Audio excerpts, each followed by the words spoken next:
All right, Dawn of the Planet of the Apes just ended, but we're just getting started. I'm Tyler Smith here with Jeremiah Panhorse. Jeremiah, how you doing? Pretty good. I'm doing pretty good, Tyler. How you doing, man? I'm making it. Making my way in the world today. Are Takes you ready? everything I've got. I hear you. So you ready to talk some apes? Who isn't? Well, I guess people that haven't seen it. Yeah, I'm very excited to talk about this. So, okay, yeah, well, we'll just get right to it. There's a lot of stuff to talk about. You were kind enough to send me a list of possible questions, uh, which we will get to in a moment. Maybe you won't get to all of them, but there's so many good questions here. So well done on that. Okay. Dawn of the Planet of the Apes is the sequel to Rise of the Planet of the Apes, which is the prequel to The Planet of the Apes, which came out in 1968. So okay, and then there were four sequels to that. Then there was the Tim Burton remake, which we just won't talk about. Yeah, Um, let's not. and there is the TV show. It's fascinating. The world of Planet of the Apes is fascinating to me. So let's talk. I'll ask you, what is your history with this franchise? Were you a fan of the film, the original films, or what's the deal? Yeah, in my household was really brought up on a lot of the classic film era because my parents are a little bit older than most parents of my kids my age, and so my dad loved to make sure I seen all the movies that he grew up on. And of course, Hmm. one of the ones that he really enjoyed was Planet of the Apes. And I still actually to this day remember us sitting down and watching it and being just enthralled with the story. And then, of course, he had warned me that there's something really big that's going to happen at the end. And then, of course, the end happens. And I almost had that same feeling that Bobby Draper did in Mad Men season 6, where he was so amazed by what he just saw, realizing the big twist of it being the entire time the main character Taylor, played by Charles Heston, was on Earth. So I fell in love with the story immediately, and I have seen all the five original films that were done in the Hmm. late 60s, early 70s.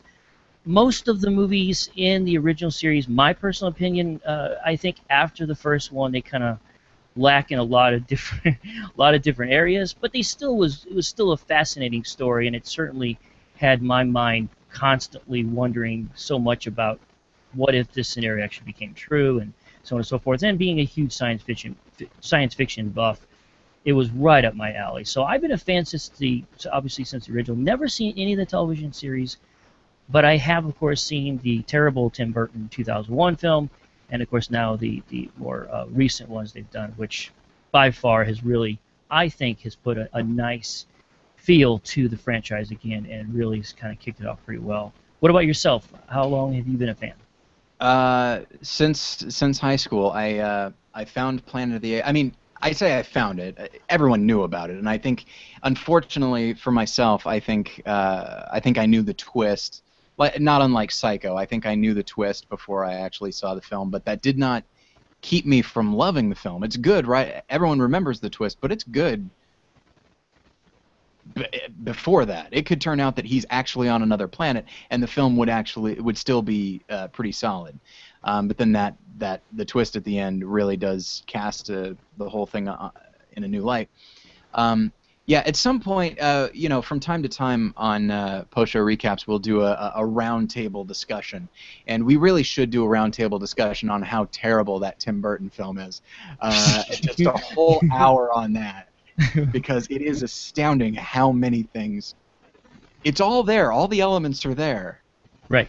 and yet he doesn't do anything correct. It's No. astounding. The makeup is good. The makeup is good. Yeah. But Right. That's about it. yeah, and just but yeah, I do like all the movies in the original franchise. The first one is obviously the best, and they get a little. The budget isn't quite there, and the story isn't quite there. They're kind of rushing them out. I'm a big fan of Conquest of the Planet of the Apes. I like that one, and that's the one that I think actually is probably, as far as content, maybe closest to Dawn of the Planet of the Apes. Hmm. Um, but yeah, and then so as far as Rise of the Planet of the Apes, when I saw that, I had heard good things. I was a little iffy because, like, all right, they're just cashing in on a thing we already knew about, and that's all. I was very cynical about it. I saw it. I really responded to it. I thought it was a very intelligent is going to sound strange, kind of a very sensitive film. I mean, very sensitive to the plight of the character of Caesar and that kind of thing. So, yeah, it's just a film that I really, really liked. And then when they announced, and you knew there was going to be another one because it did pretty well. And when I saw trailers for it, and I saw some footage at WonderCon this year, and I got more and more excited for it. And then when I finally saw it, it was one of my big. It was kind of the big movie that I was anticipating this summer. That and Guardians of the Galaxy. And I feel like for the most part, it did not disappoint me. They make a couple choices here and there that I think I would. It's not even that I didn't like them, but it's just I would have preferred something else. But I don't think that's an actual flaw with the film. And I'll get to that a little bit later. But now, as far as Rise of the Planet of the Apes, did you enjoy that one? Yeah, I thought the Rise of the Planet of the Apes was really good. It was definitely, like I said, it was a really nice kickoff to reintroduce this next generation to the Apes franchise. I thought they did a nice job. And there was obviously a few things here and there I thought maybe they could have done a tad bit better. But overall, I thought that the Rise was pretty good. But this one in particular, Dawn, I thought was even better. In my personal opinion, I thought it was a much richer film, and I really enjoyed quite a bit more of the aspects of it than Rise. But Rise was still a pretty solid film. Yeah, I agree with you. I think this one is better. I think partially because the Rise of the Planet of the Apes, while still being a very good movie, was a little, for lack of a better term, messy. Like, it had a lot of characters it didn't totally know what to do with. It seemed a little scattered at times. This one is just pure focus. It's very simplified. It's not simplistic by any stretch, but it's very simplified. It's very streamlined. We always know where we're headed. There's this sense of inevitability that I really like. So if you were to, you don't have to rank all of them because at this point there are too many. I mean, obviously we know what's last, but if you were to rank the Ape movies, what would you put it, like the number 1, 2, and 3 spots? I think the original 68 to me is still my favorite, right. Despite how much I enjoyed this one. It's kind of hard not to love the original, just for the pureness of the story and how unique it was and how much it tied in with so much of what humanity was going on at the time. I just think it's a great picture. So that would still be number 1. I enjoyed Dawn so much now, I'm willing to say that this new one, Dawn, was probably number 2 now for me, with Rise being number 3. And then it's kind of difficult for the remaining of the 4 from the original time period. I also enjoyed Conquest and Battle. I remember them being pretty good when it comes to the sequels, because the story kind of got more interesting now. Because now it kind of really gets you the feel about how mankind got to where apes were now ruling the world, ruling our planet, and humans were not. So I think that was a little bit more fascinating to me than like Escape from the Planet, where you had Cornelius and his wife, coming, getting on the ship all of a sudden. I was like, what? And they come back to 21st century, and I don't know. That was okay, but you had to have that story, I know, to kind of set up what happens with Conquest and Battle. Yeah. And then I thought the worst still in this series probably was the immediate sequel, because it felt like that movie was almost, they were trying to duplicate the first one. Yeah, they really were. They even found an actor that looked a lot like Charles Heston to play the new guy, right? Yeah. And I just, and then of course the end with the nuclear weapon and going off, I was like, okay. Yeah, but that's probably how I'd rank them like that. What about yourself? The original is I think my favorite, and I think the best as well. Dawn is pretty great. I might put that in the number 2 slot, and then I think Conquest is 3rd, and then Rise is number 4. Okay. I have a respect for Beneath the Planet of the Apes, because it does seem a little out of step with the rest of the series, but it's so crazy that I kind of respect its odd ambition. Because, I mean, there's that weird cult of people who peel their faces off and they worship the nuclear bomb and stuff. And it's weird and kind of crazy, and, again, doesn't really fit, but I like crazy from time to time. But yeah, but the original is I think, the best, and it is certainly my favorite. But Dawn is, you know, I think I think they made a really good choice with this film and Rise, because all of the original films, with the exception of maybe Escape, where it really focused on Cornelius and what's the wife's name? I know, I'm trying to remember. I think it Is started it with a like K, if I remember. oh boy, Kai yeah, Heather okay, I don't or remember something like that. Right. But in that instance, it's kind of shifted to their perspective, Mm-hmm. whereas the first two were very much from the human perspective. And what I like about this is that in Rise, about halfway through, they shifted from human perspective to being mostly from the ape's point of view, and with this one, very much so. I mean, there are humans, and we get to see their point of view, but it is first and foremost about Caesar, about Koba, about all these other characters, and I think that's for the best. It's an interesting idea of looking at the whole thing from a different point of view, and seeing that it's not all about us, the humans. Just because we're the ones paying to see the movie doesn't mean it should be about us. Yeah. So okay. So there's so many things to talk about with the film. I will lead with a discussion of the special effects. Okay.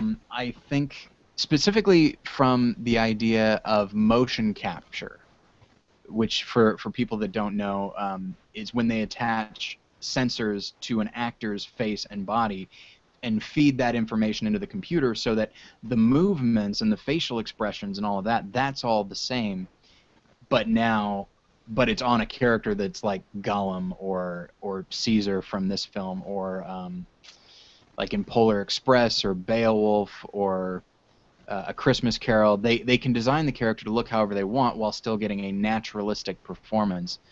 And so from a motion capture standpoint, I think this is the peak. I cannot imagine. It's not merely that I think this is the best they've done. I can't imagine doing better. The special effects are so solid. The motion capture especially is so solid and so seamless that I feel like it has set the new standard for that. What did you think of the visual effects? Yeah, I was blown away. That was one of the things when I walked out of the film, and was I was thinking, top of my head was, man, the CGI in this thing was fantastic. I don't know. I'm sure. Do you know for a fact, was the budget a little bit bigger in this particular one than Rise? Because Rise was pretty good, but this one, and maybe it's just because there was so much dealing with now this planet is pretty much now ruled by the apes for the most part, right? And so there was so much of the focus of the story of what's going on with Caesar and his clan of apes there, his family. So we got to see a lot more interaction with the apes, but it was so realistic. I'm telling you, man, I really felt like they were working with real, chimpanzees and orangutans. I mean, it looked so realistic. It was fantastic. I know that Andy, of course, Serkis, he's kind of the man now, it seems like, for this particular type of CGI that we're talking about here. But it was phenomenal.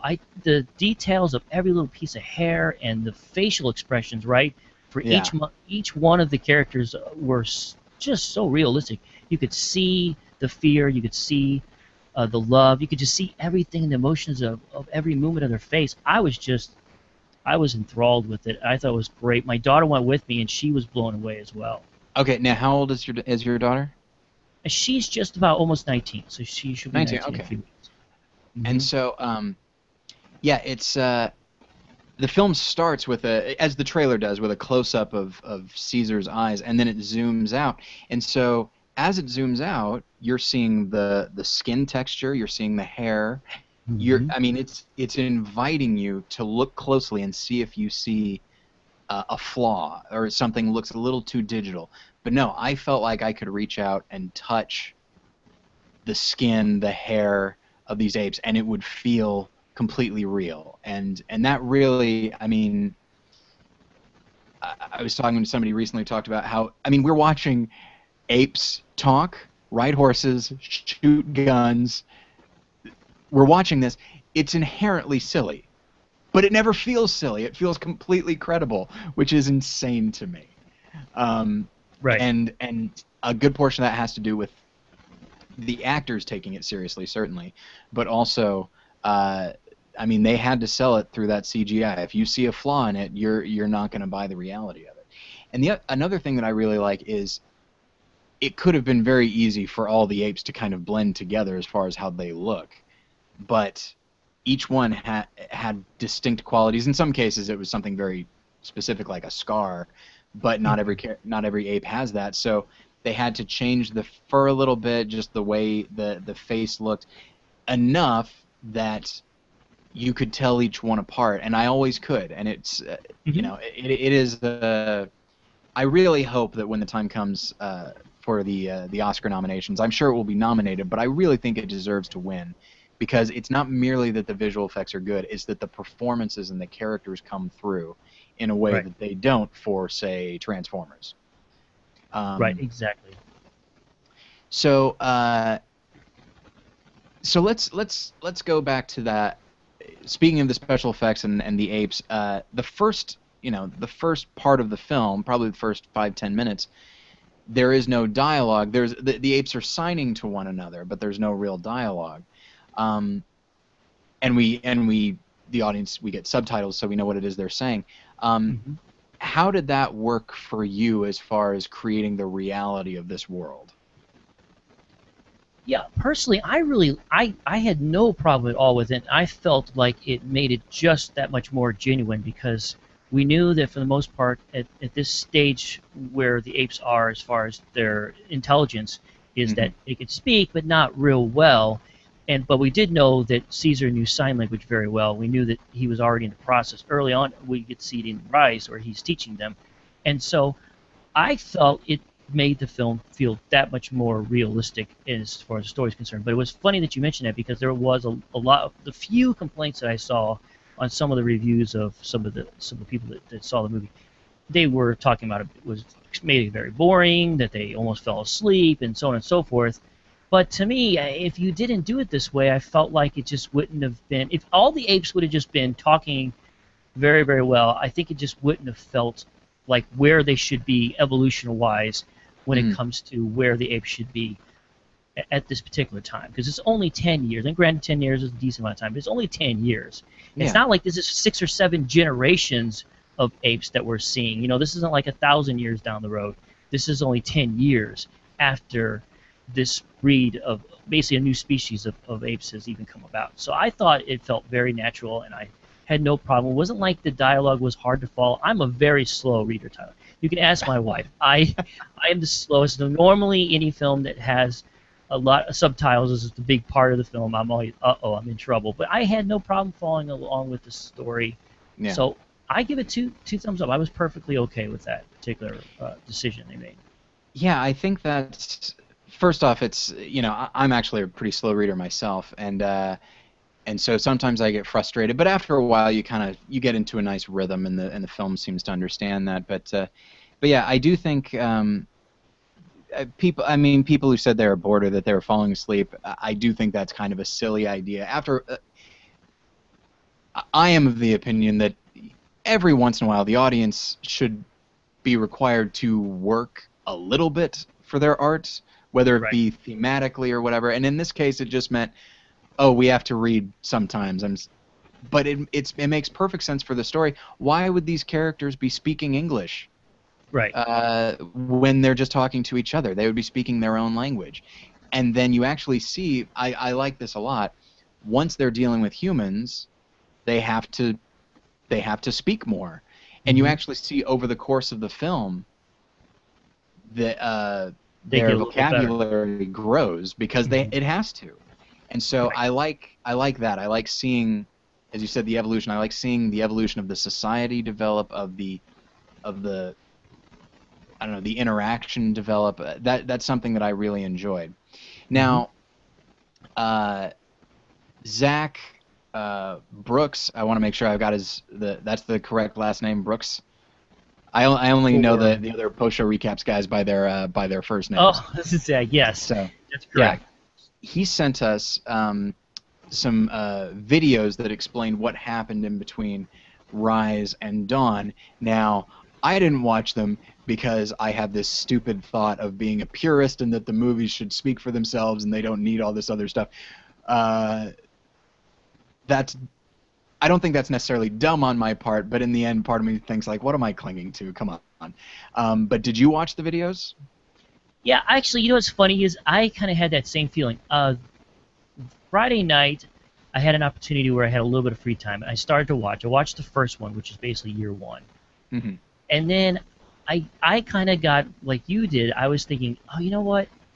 I don't know if I want this to ruin my feel for the movie when I go in to see it. I'll watch this afterwards. Now, Hmm. unfortunately, I've been so busy the last 24 hours since seeing the movie, I haven't had that opportunity. But I did see the first one.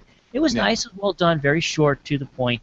The first one is basically kind of just focuses on one particular family and how it's basically tearing them apart because some are sick and some are not yet. They're Yeah. quarantined people.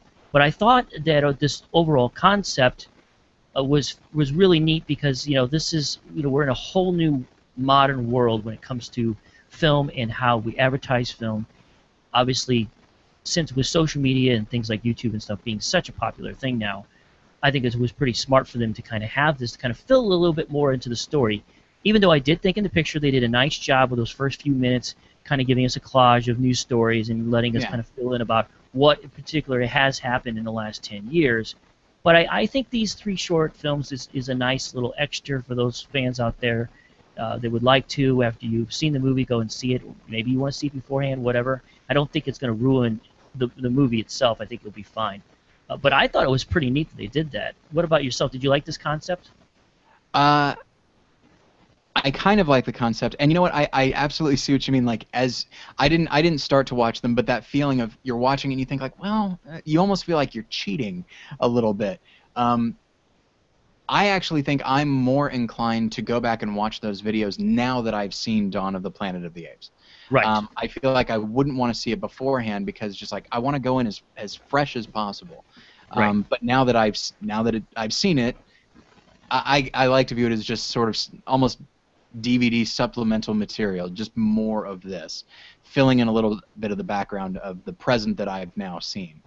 So, so yeah, that's something that I find interesting, and that speaks to a whole other aspect of modern filmmaking that I find fascinating because there's so many questions after the 1968 Planet of the Apes. Like, how could this possibly happen? And if that movie was made now, there'd probably be any number of materials that said, well, here's how it happened. Right. This is what it looked like to blow up the Earth and that sort of thing. So I'm going to shift gears here a little bit Okay. um, and talk about, because we talked about the CGI and how amazing that is at creating this world and these characters, but we didn't talk much about the actors. I think we both said that the performances are important, but we didn't actually talk about them specifically. So, I mean, you wouldn't think it from really almost any summer blockbuster, but certainly not from a movie that is as CGI heavy as this. But it really is. It's a really great showcase for actors. Specifically, I would say Andy Serkis and Toby Cabell or Cabell. I don't know how you say it, but the actors who played Caesar and Koba, who are essentially the hero and villain of the film. Right. What did you? And we can talk about the human characters as well because that's some good acting as well.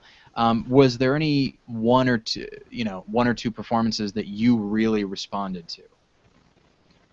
Well, will agree with you when it comes to both the two main actors that played the main two apes that was in the story, Toby and both Andy's performances. I thought was really good because without those two having a solid performance where you can really feel the tension between these two, the movie would probably not work at all, and especially Mhm. wouldn't work as well as it did. So they were great. As far as the human actors concerned, I just recently, over the last few years, have become a little bit more familiar with Jason Clarke, who plays basically the main lead male in this particular story, who Mhm. plays Malcolm. I really enjoyed him. He was fantastic in Zero Dark 30, and I thought he did another very good job in his performance here, and I'm also slowly become a very big fan of Kerry Russell, which I was really glad to see that she is in it. She's been fantastic in The Americans over the last couple of years. I think she's Mhm. really kind of coming on as someone to really look for, and I think she did a nice job in this picture as well. And including what was the young man who plays the younger boy? He did very well as well. And Cody Smith McPhee. yeah, I Is wasn't that it? familiar. I'm not. Yes, that's right. I'm looking through here now. I wasn't Uh-huh. really very familiar with him, but I guess he's kind of an up and coming, a very young actor, isn't he? Yeah, I think I knew about him primarily from The Road, in which he played Okay. Viggo Mortensen's son. Yeah, I think he did a good job. Kerry Russell did a good job. I feel like their characters probably could have been given a little bit more time, but they did. The actors themselves did, the best they could with what they were given. And Jason Clarke, I am becoming a fan of him. Zero Hmm. Dark 30 was. I think at the time I said that if he was given one more really great scene in Zero Dark 30, he would have been a really good candidate for supporting actor. Right. And that's not to knock his performance. His performance is wonderful in that film. Right. And I He just think needed a little bit more. exactly, yeah. Um, and in this film, he is a really good. First off, he doesn't. He's not like a conventionally good-looking guy. He has a very good. He has a real everyman quality that I think you need with something like this. He's a far cry from James Franco. You know, Right. um, he seems like somebody that just has an inherent decency and an inherent intelligence. He seems like a naturally intelligent guy. Um, but he's not boring either to watch. So he's an actor that I really like. I'm happy that they cast him. I thought, not surprisingly, I thought Gary Oldman was wonderful. Right. Um, he's not in the movie that much really, but I like the way his character's written and I like the way he's played because it would have been easy to make him just the human version of Koba, just Hmm. just itching to fight, itching to kill. But he's not. He's more willing to fight, but that's different because he just wants to protect his people. And so, and I think he played that well as a very human character. He could have been a caricature, and he wasn't. But yeah, but to get back to the apes here, I will say, I mean, we know what Andy Serkis can do. We know from Gollum to King Kong to the first film, to Rise of the Planet of the Apes. Like we know what he is capable of, and he does some pretty tremendous things in this film. But who I really took notice of was Toby Kebbell, who played Koba, because Hmm. that's a character who, again, could have seemed one note, just angry, angry all the time. Yeah. Uh, but we actually see at the beginning that he's aggressive, but he's on board with what Caesar is doing. Yes. He wants peace, but when he sees the humans again and he sees what they're capable of, and it triggers these old memories that he has of being experimented on and that sort of thing. And uh, so his anger is sort of reignited, and it's an anger that we understand. We're kind of, it's not that we're on board with him, but he's sympathetic. But then he is Hmm. so motivated by that anger that eventually he sort of loses us because he kind of goes too far down that hole. And so the character does have a bit of an arc, Hmm. and I loved it. I thought he was a very compelling character. I mean, and every time he was on screen, it was just electric. I mean, there's a scene where his character gets a gun, and that scene is so like tense.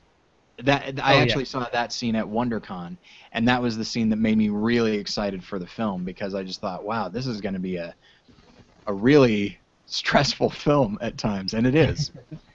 Oh yeah. Um, yeah, and so now as far as the actual, speaking of tension and that sort of thing, what did you think of the actual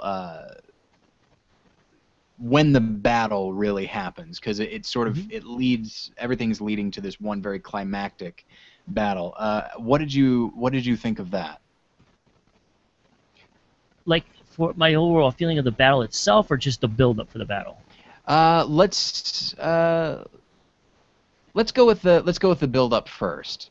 That feeling of inevitability that like this is a thing that's absolutely going to happen. Did it feel like they were just kind of sort of just spinning their wheels and just killing time until that climax, or did you feel like they built to it really well?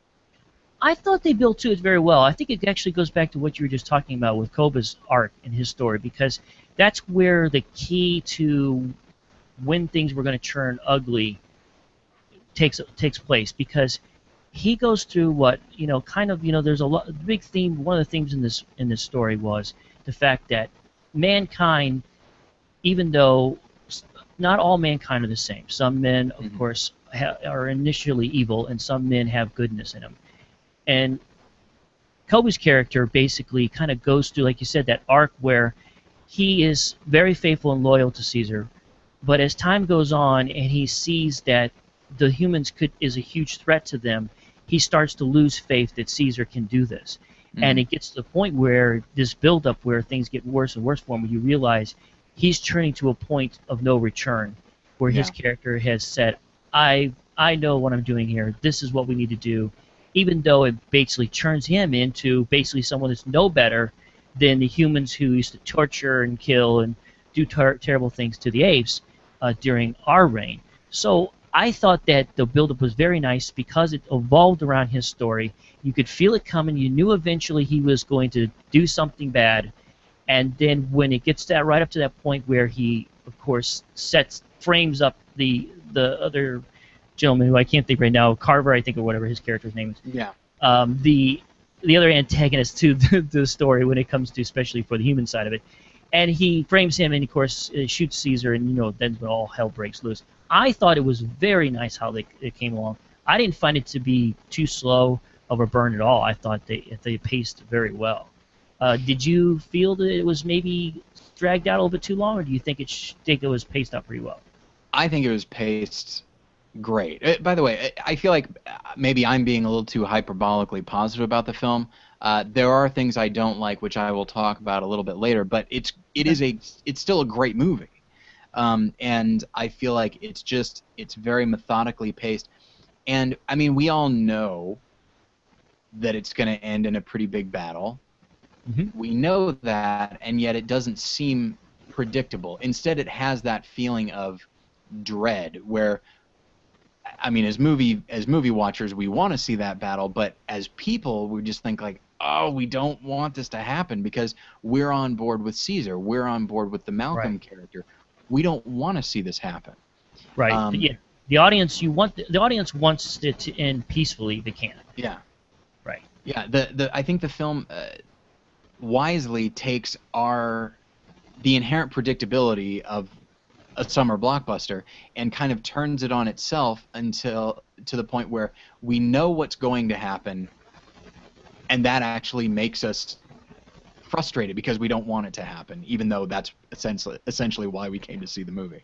I like it anytime a movie sort of subverts what we want while still kind of giving us what we want. So you mentioned, and we'll get back to the battle in a moment, but you mentioned something that struck me as interesting. So you were talking about the character of Koba and the way he views humanity and mankind. That is a theme throughout the entire franchise, except, of course, the Tim Burton film, which manages to avoid any kind of thematic importance. And so I haven't seen that movie in a while. It might be better than I remember, but I feel like not. No, it's still terrible. Okay, fair enough. No, in all fairness, I've only seen it, I think, one time, and it was quite a long time. Probably right around the time it came out, actually. Yeah, I did see it twice because different groups of friends wanted to see it. Sure. And so, but it has been probably about 12 years since I've seen it. So who's to say?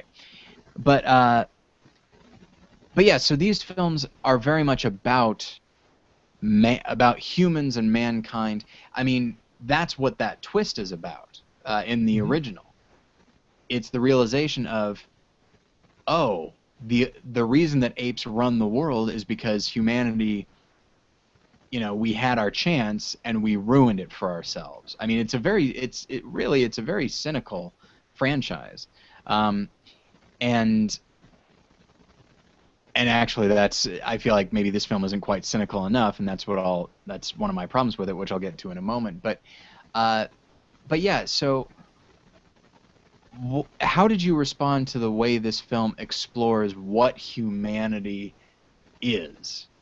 Uh, did you think it was too negative, too positive? Because even as you mentioned, like some people are good, some people are bad. Just as in the case of the apes, some apes are good and some apes are bad. But in both cases, the bad ones ruin it for everybody, no matter how hard the good ones try. That's kind of how. So I feel like that idea of like a chain is only as good as its weakest link. And like Koba is a weak link, and Carver is a weak link, and they cause terrible things to happen. And so I approach it from maybe too cynical of a standpoint, but how did you approach that theme of humanity? What is humanity? Yeah, I guess part of my feelings towards the film had a little bit of taintness to it because Hmm. I know where they're going with the story, right? Because we're trying to tell the story of how mankind can get to the point where 1,000 years from now we're pretty much not much in the picture anymore, and the apes are. So you knew things weren't going to go well with man, and that our flaws are really accentuated in this particular story. Not quite as realistic. I mean, you hate to think mankind to be so terrible. But Hmm. obviously, in this particular movie, they really highlight that point where sure there's a survival aspect to it, right? Because man is trying to survive, just like the apes are trying to survive, and Right. and then there's other things that kind of gets in our way. Obviously, mankind does struggle a lot with wanting to be in control and have the power. And in the case of Caesar, he's trying so hard in the story to make sure that the ape community will be the way the human community, which is the whole. I love the motto that they have: ape can't kill ape, right? And of course, if humans live by that standard, we would obviously be a whole different kind of species. We wouldn't be what we are today if Yeah. we all really believed in that. And then you love that fact that Caesar is trying so hard and desperate to do that. And then, of course, when things do fall apart with Koba, you know that means this is probably going to be the end of what he was really hoping for. That unfortunately, no matter how much he's tried hard, that negative part about mankind is going to also seep into his community and with the apes, and that there will always be those bad seeds, shall we say, whether it's because they're once power or whatever it is they're hungry for, that they just think they're right and they're going to go that further step that you would hope they wouldn't do, but they do it anyway. So Yeah. I think overall, I was not terribly upset with how negative it was when it comes towards mankind, but it certainly has that feeling. But like I said, I think it's because I went into it knowing that this wasn't going to end well for us, so I kind of expected us to highlight more of that than it does our good nature, even though they do show our good side as well. Yeah, and these films and science fiction in general is very good at using extreme circumstances. For example, a planet dominated by talking apes, using extreme circumstances in stories to highlight very real and relevant themes to our current society. And you mentioned in the questions that you sent that in the original film, Hmm. uh, it was made at the height of the Cold War, where there was always the possibility of nuclear attack hanging over our head. And then in beneath the planet of the apes, there actually are this is a little ham-fisted, but there are humans that worship a nuclear bomb. Hmm. And so, because that's the thing, is the idea of nuclear warfare was a very real. I mean, the Cuban Missile Crisis had happened not that long before, so that idea of just total decimation at our own hands was a very palpable fear. Um, do you feel like um,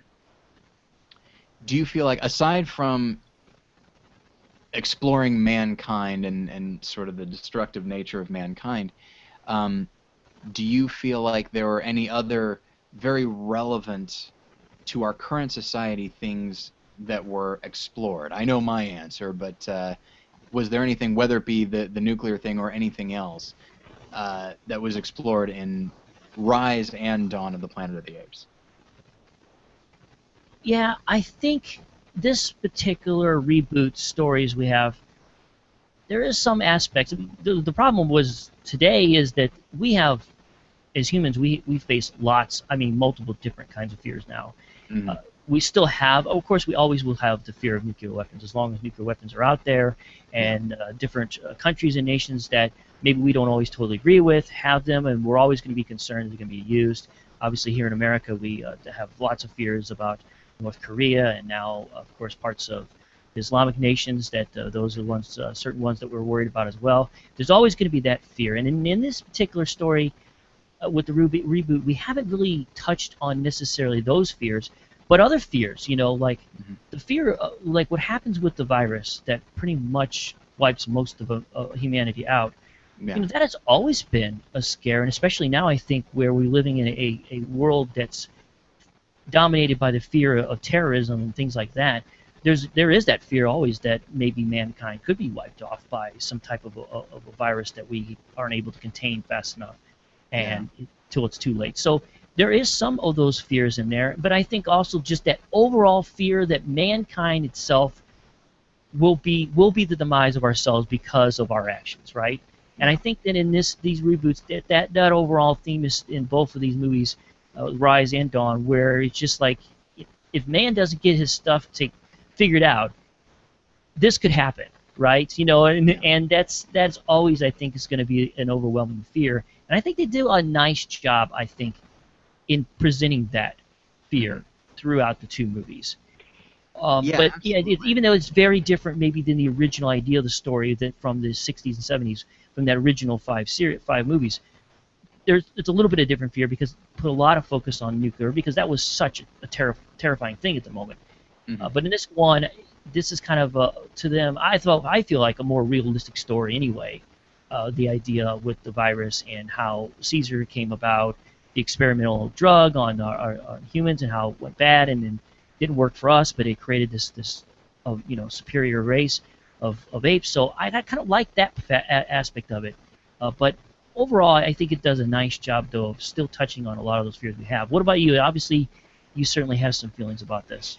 Yeah, and probably I tend to overreach when this kind of thing comes up. But to speak to that fear that you're talking about, yeah, uh, this idea of terrible things coming about because we want to protect ourselves, which is a good instinct. That's a perfectly fine instinct. And so that's where the arms race happened, where the nuclear, pardon me, proliferation thing happens. Is, well, neither country wants to have less, Right. and so they just keep building up and building up because they want to protect themselves. It's not a bad instinct, but it's driven by fear, and fear can cause people to do some pretty destructive, terrible things. And so, Sure.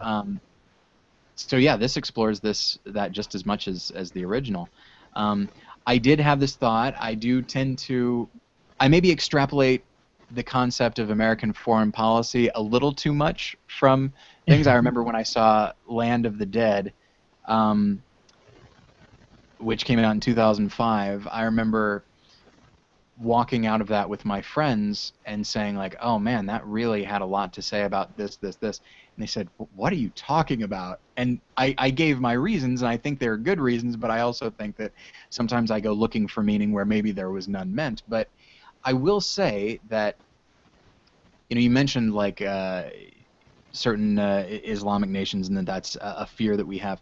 There is a pretty common understanding amongst certain people that terrorism happens in response to things we do, as a country, and that uh, we want to believe that it's completely unprovoked. And the question is, provoked or not, do we deserve it? And I think the answer is, of course, no. But that idea of, well, the U.S. has, forces all around the planet, and if you're on ground that people consider sacred, then they respond to that with force because they feel like there's a I don't know, it's hard to explain, a callousness on our own part and an arrogance on our own part. And I got a lot of that with the Koba character. Mm-hmm. He has been mistreated. He has been hurt. He has genuinely seen the worst that humanity has to offer. Caesar hasn't seen that. He's seen some of it, but not to the extent that Koba has. And and that's the importance of the story, right? Don't you think? Yeah, absolutely. I mean, Caesar, one could say he's a little bit more well-rounded because of how he was raised. Right. But at the same time, one could make the argument that he's a little bit naive because, Sure. I mean, Koba there's a wonderful scene where he's talking about, he and Caesar are talking about humans doing their work, and Koba just points to one scar after another and says, this is human work, this is what they do. And it's a really great scene, and it makes you sympathetic to Koba, and he eventually becomes unsympathetic in how far he's willing to go, and after a while, he is the aggressor. But we can't really argue with his initial motivations. And I mean, if these films are all about holding a mirror up to ourselves and saying, okay, if we're really looking close, what do we see? And I think in sort of the modern political and world climate, I do think there's a tendency to say, like, well, everybody else is wrong for not liking us. And I'm not saying that we deserve to be disliked or we deserve to be hurt, but I think that an argument can be made that even the people that are really aggressive, at least starting to see it from their point of view, it doesn't justify their actions by any stretch. But starting to see it from their point of view might help in relating to them. If the humans had known what Koba had been through, Caesar does, but if the humans had known what Koba had been through, they'd know to maybe be a little careful about him, but also to go the extra mile in trying to be understanding and that sort of thing. And so that's kind of maybe my own little oversensitive way of viewing it. But also, I think the film, it's interesting. I went and saw I saw a critic screening of the film, and I was talking to a lot of people afterwards. And one guy, like, very vehemently said that he thought the film was very anti-gun. Oh, okay. And I could see there being an argument. I'm not sure if it is anti-gun, but it's certainly, once the apes get guns and once the humans get guns, like, that's what really escalates things. That's when things get really rough. And so while I'm not sure if I'd say the film is anti-gun, I think it certainly explores that. That's something that Rise did not have. Right. That actually goes back to earlier when you were asking that question about, well, what kind of things were in the movie that touches on things that we fear. And there's a large, especially here in the United States, of course, this is an ongoing conversation in the political world, is the fear about weapons and, what those freedoms mean to us and how they obviously can create destruction and things like that. Because obviously Caesar he made it a big point, that point where he was trying to let the humans do what they needed to do with the dam, where he made a big point where no guns, right? Because he knows that guns are obviously way more destructive than a spear can be. Yeah. So he recognizes the danger of that. But you're right. Once the apes get the guns, now the battle is really evened out, and now we've got ourselves an issue. So yeah, I could see how you could walk away from the movie having maybe a negative tone about what that kind of weaponry does for mankind. I mean, the minute Koba gets a gun, I mean, you just find yourself just tensing up, being like, oh, this is bad news. Although, admittedly, that scene where he's riding a horse with two guns riding through fire, that's pretty badass. It is pretty badass. I thought it was badass to see the way the apes, of course, handled themselves when the battle really gets started.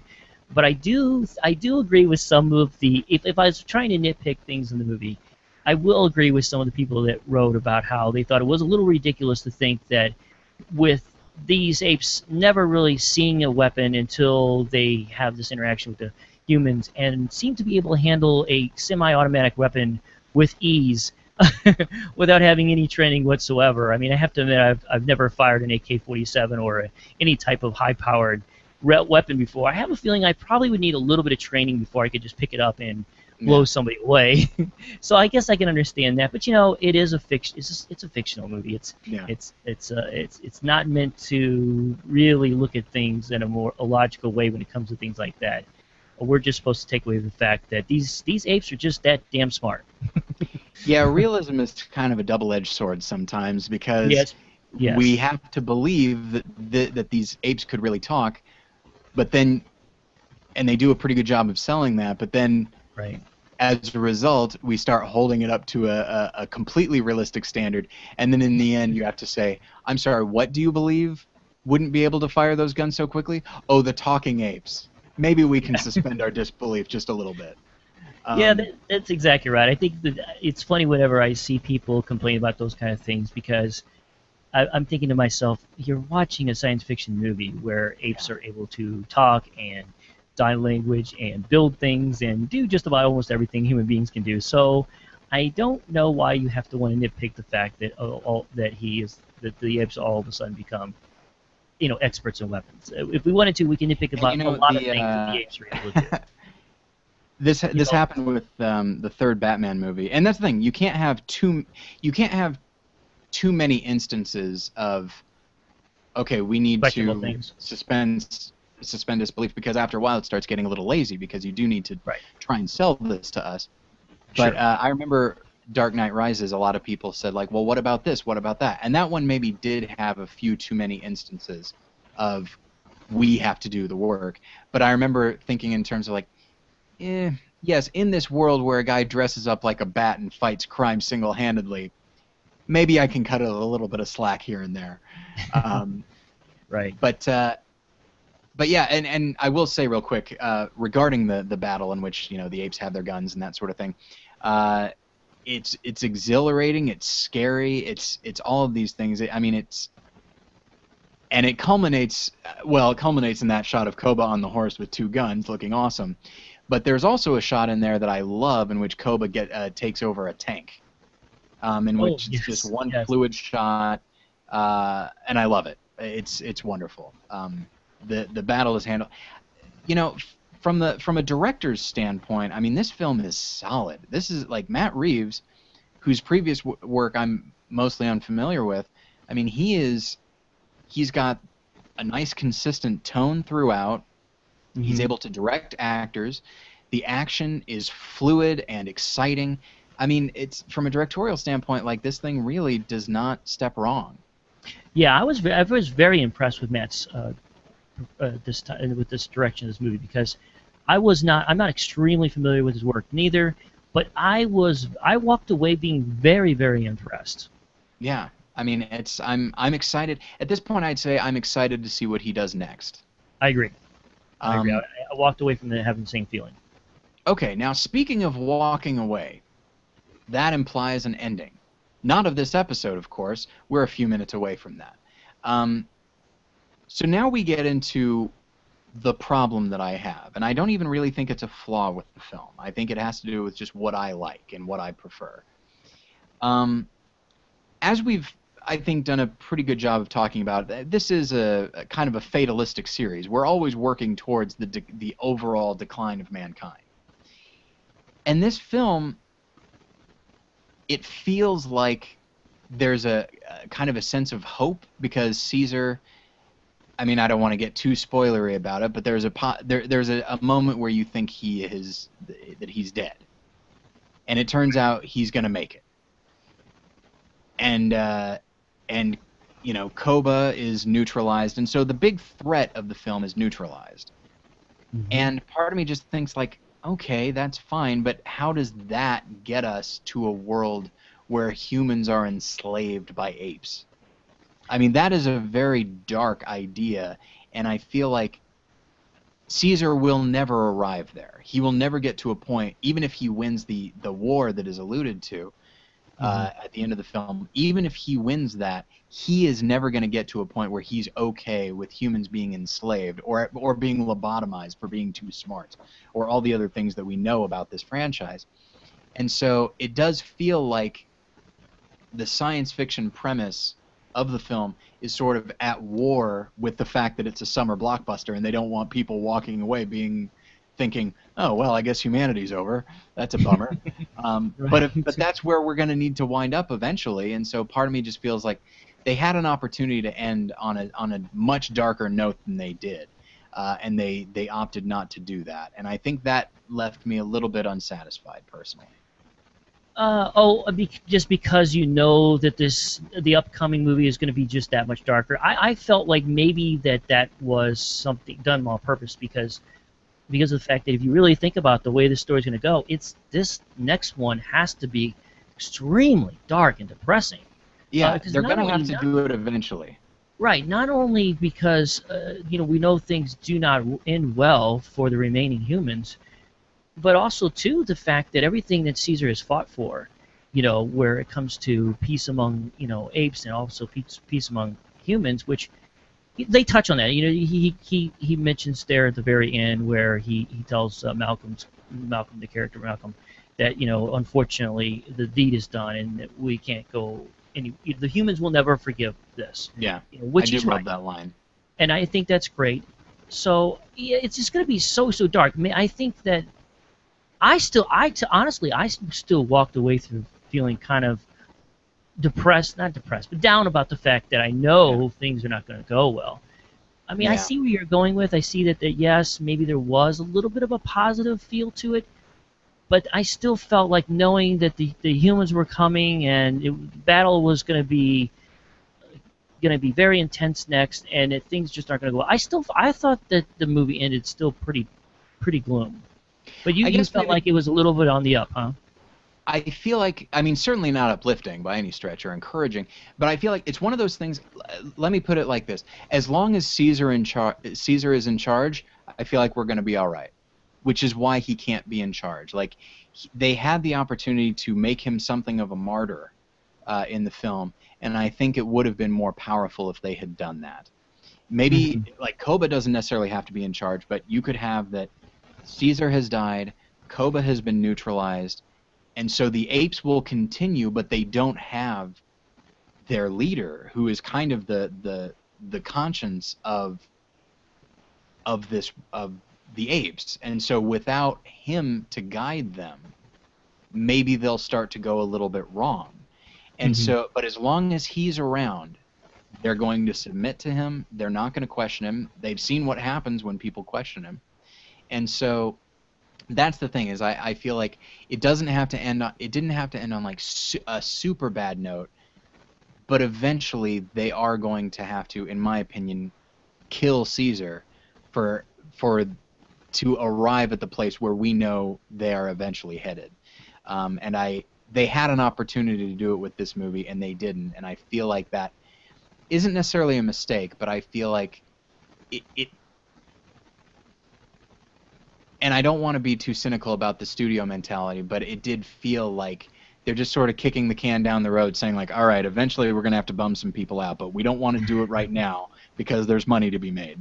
And who knows how long they're going to keep that going. The next one could be about the war, or it could take place after the war. Who's to say?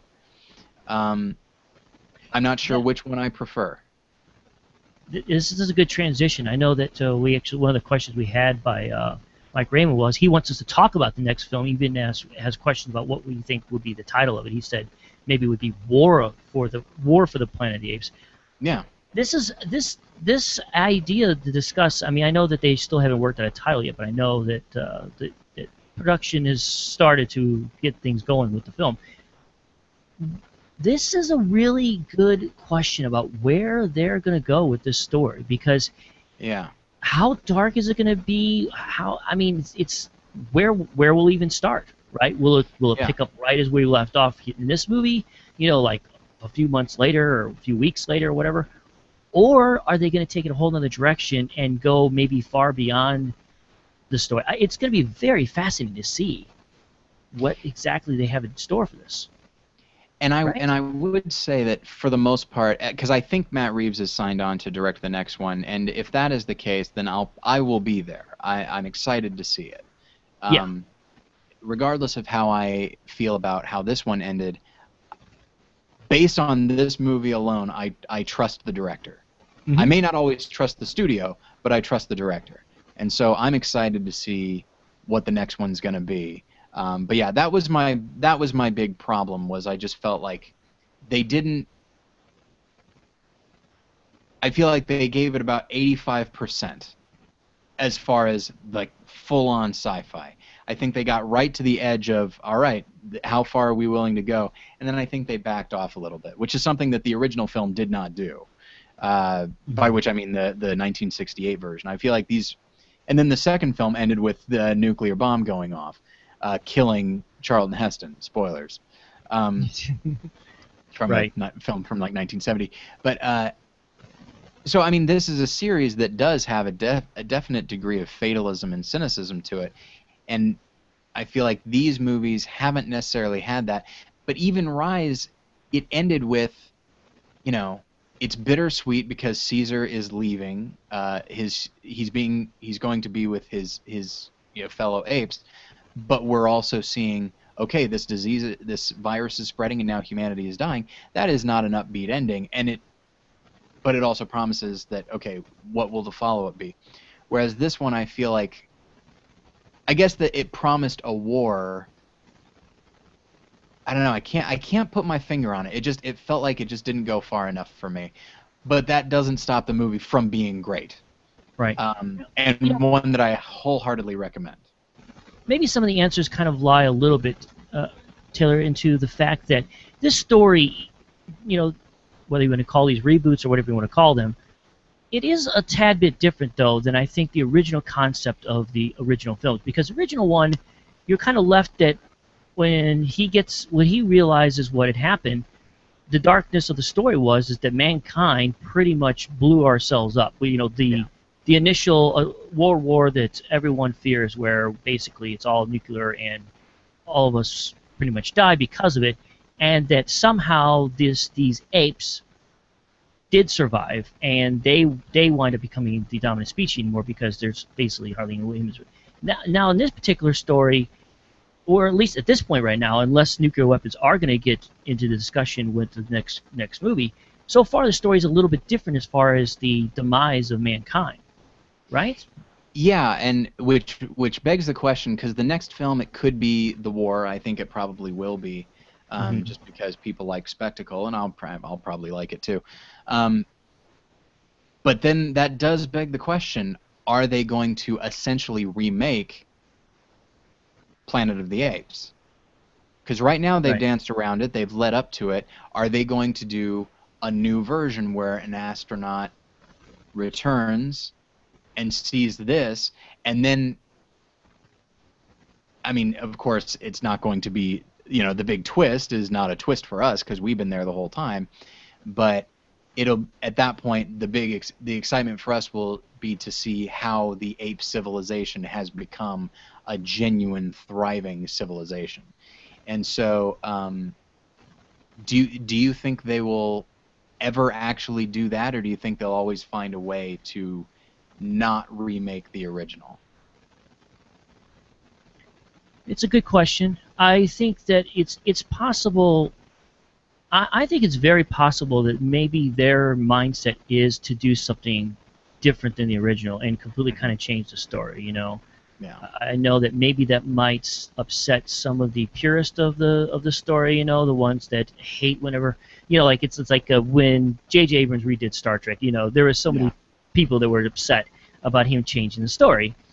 But now it's given them the freedom to be able to kind of make their own stories. So maybe that is the more the direction we're going. Maybe the next movie will be very dark, but maybe it will end where a select few of apes and a select few of humans will go into hiding somewhere towards the end of the film. Maybe they take shelter because they know things are getting bad, Yeah. and that there is this nuclear war, but these few good apes and good humans survive, and they repopulate the planet with a more peaceful attitude. I mean, it's very possible they could completely change how our future. because that's what we're discussing here, is what happens in that future where we had seen from the original, which takes place where he actually somehow jumped way, way into the future, right? Yeah. So this will be fascinating to see, because it is very possible they could completely go away from what we know as the traditional ending for the story. Yeah, and I feel like, I mean, I instinctively am not a big fan of remakes, but at the same time, I think I've mellowed out on it a little bit because, in the end, we still have the original. It's not as though Fox is going to say, all right, like, let's say they remade it, even maybe even story beat for story beat. Let's say they remade it. Fox is not saying, okay, we only want people to see the new one, so we're going to stop releasing the old one. No, Right. it's still available. It will always be available, just as those Star Trek movies are always going to be available. And this is just a different imagining Different of take that. on the story. Yeah. Yeah. So and I'm fine with that. Here's what I think would be interesting: is an entire movie of just apes, where there's literally no human characters. Mm-hmm. I don't know if they would ever do that, but I think it'd be pretty neat, just to see like a war between apes, and we just see almost as though we're watching ape history happen as it is developing, and humanity